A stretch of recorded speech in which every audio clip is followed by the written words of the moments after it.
नमस्कार, मैं नीश कुमार स्वागत करता हूं आपके अपने यूट्यूब चैनल स्टडी पॉइंट 11 में। हम लोग देख रहे हैं एसएससी जीडी परीक्षा 2025 के लिए प्रीवियस ईयर क्वेश्चन। आज है वीडियो नंबर 53 और इस वीडियो में देखेंगे हम लोग 2 फरवरी 2023 के पूछे गए पहले शिफ्ट के पेपर को। कुल 20 प्रश्न देखने वाले इस वीडियो में। वेरी वेरी इंपॉर्टेंट होने वाला आपके लिए यह वीडियो, ध्यान रखेंगे। इससे पहले हम लोग 52 वीडियो कर चुके हैं, 52 पेपर को देख चुके हैं मेरे भाई। कुल 76 पेपर देखेंगे और उसके बाद शुरू करेंगे 2024 के पेपर का, ठीक है। तो टेंशन नहीं लो, मैं एक बार बोल दिया हूँ कि 2024 वाला भी कराऊंगा, तो बिल्कुल मैं कराऊंगा मेरे भाई, ठीक है। तो चलो देखते हैं इस प्रश्न को, शुरुआत करते हैं। उससे पहले आप लोग थोड़ा सा चैनल को क्या करेंगे, अपने दोस्तों को भी शेयर करेंगे, और जिन्होंने अभी तक सब्सक्राइब ही नहीं किया है तो चैनल को सब्सक्राइब करेंगे, बेल आइकन जरूर दबा लेंगे। पूरे एग्जाम में हम आपके साथ हैं और आप हमारे साथ रहिए, ठीक है। चलिए देखते हैं पहला प्रश्न क्या पूछा गया। जैसे कौन सा नृत्य मध्य प्रदेश के मालवा क्षेत्र के ग्रामीण इलाकों की महिलाओं द्वारा किया जाता है।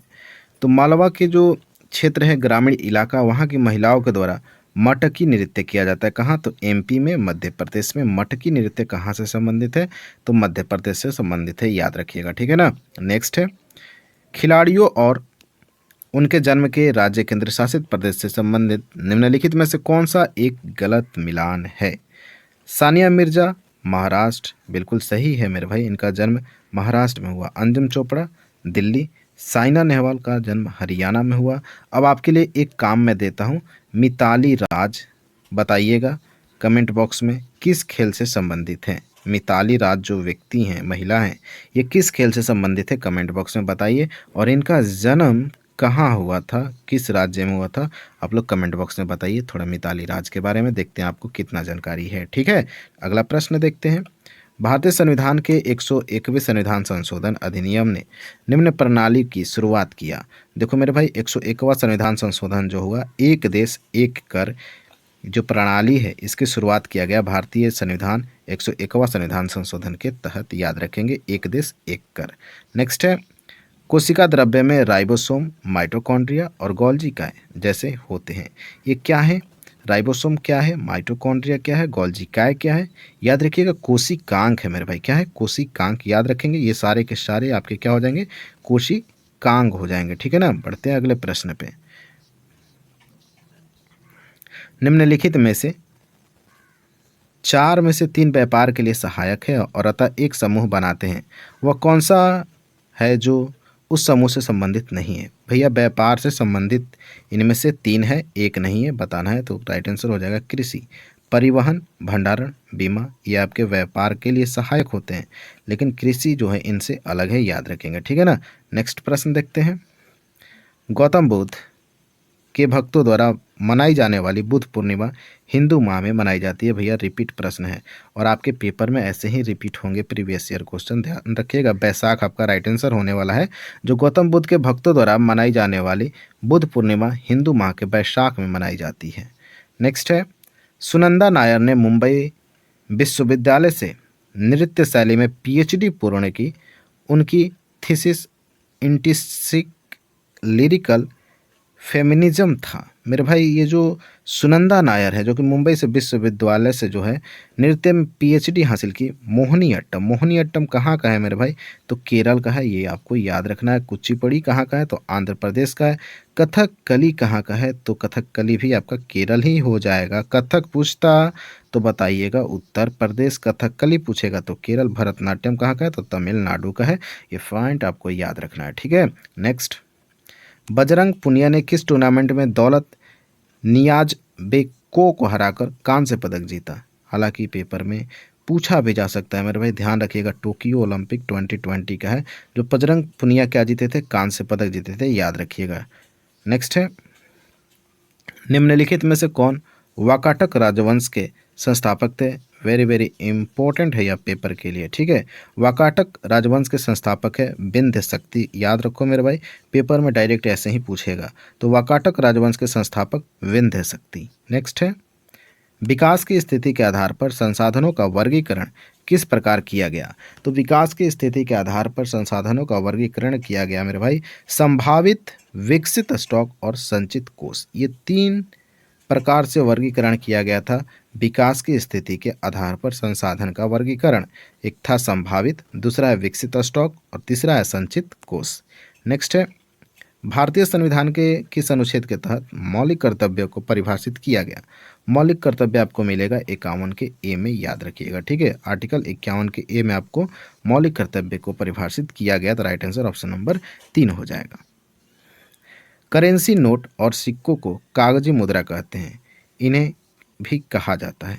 तो कानूनी निविदा के नाम से भी इनको जाना जाता है, याद रखिए। जो करेंसी होता है नोट और सिक्का होता है, एक तो कागजी मुद्रा इसको बोलते हैं, लेकिन इन्हें कानूनी निविदा भी कहा जाता है। नेक्स्ट है, वॉशिंग सोडा का रासायनिक सूत्र क्या है? तो 10H2O जहाँ दिखे आप समझ जाइए कि वॉशिंग सोडा है। Na2CO3 10H2O, ये आपका हो जाएगा वॉशिंग सोडा का रासायनिक सूत्र, Na2CO3.10H2O। नेक्स्ट है, पश्चिम बंगाल किस देश के साथ अपनी सबसे लंबी सीमा साझा करता है? तो पश्चिम बंगाल के करीब में है बांग्लादेश, और इसके साथ जो है पश्चिम बंगाल अपना अंतर्राष्ट्रीय सीमा सबसे लंबा साझा करता है, ठीक है। नेक्स्ट है, निम्नलिखित में से कौन सार्वजनिक क्षेत्र की कंपनी का उदाहरण नहीं है? तो सार्वजनिक क्षेत्र की कंपनी तो सेल है, ओएनजीसी है और भेल है, लेकिन एनसीई जो दिख रहा है आपको ऑप्शन नंबर 2 में, ये सार्वजनिक क्षेत्र की कंपनी नहीं है, याद रखेंगे, ठीक है। बढ़ते हैं अगले प्रश्न पे। विनिर्मित वस्तुओं का निर्यात व्यापार और वाणिज्य को क्या करता है? तो फैलाता है। निर्मित वस्तुओं का निर्यात व्यापार और वाणिज्य को क्या कर देता है? तो फैलाता है, यानी बढ़ाता है, याद रखेंगे।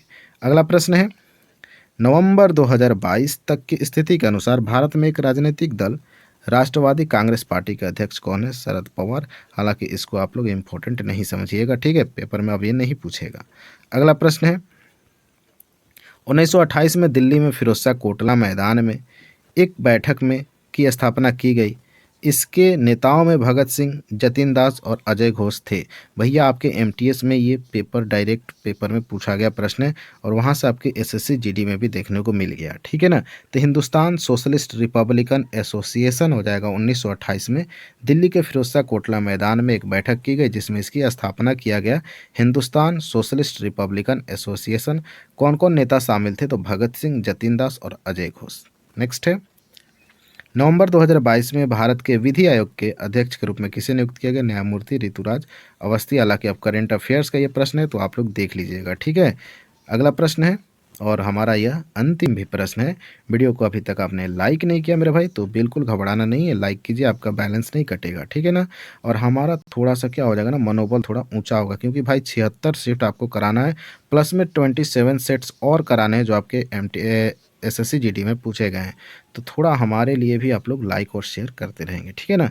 तो निम्नलिखित में से कौन सा कथन भारत के संसद के संयुक्त सत्र के बारे में सही नहीं है? तो इसका सही उत्तर होगा, राज्यसभा के सभापति जो कि उपराष्ट्रपति होता है, राज्यसभा का सभापति, याद रखेंगे, संयुक्त सत्र की अध्यक्षता करते हैं। ये गलत है मेरे भाई, ठीक है। बाकी जो आपके 3 ऑप्शन दिख रहे हैं वो आपके बिल्कुल सही है भारत के संसद के संयुक्त सत्र के बारे में। तो पहला ऑप्शन में देख रहा है कि अब तक दोनों सदनों की संयुक्त बैठक 3 मौक़ों पर हो चुकी है, बिल्कुल यह सही है। राष्ट्रपति संयुक्त सत्र के लिए दोनों सदनों की बैठक बुला सकता है, पढ़े ना आप लोग कि राष्ट्रपति बुला सकता है संयुक्त बैठक। संसद के दोनों सदनों के बीच गतिरोध को दूर करने के लिए संयुक्त सत्र का आयोजन किया जाता है, ये भी सही है। तो याद रखेंगे, राइट आंसर हो जाएगा ऑप्शन नंबर 2। वीडियो कैसा लगा आप लोग कमेंट बॉक्स में बताइएगा। वीडियो के दौरान आपसे मैंने मिताली राज के बारे में प्रश्न पूछा है, तो उनके बारे में जानकारी आप लोग जरूर बताइएगा, ठीक है। मिलते हैं हम नेक्स्ट वीडियो में, तब तक के लिए जय हिंद।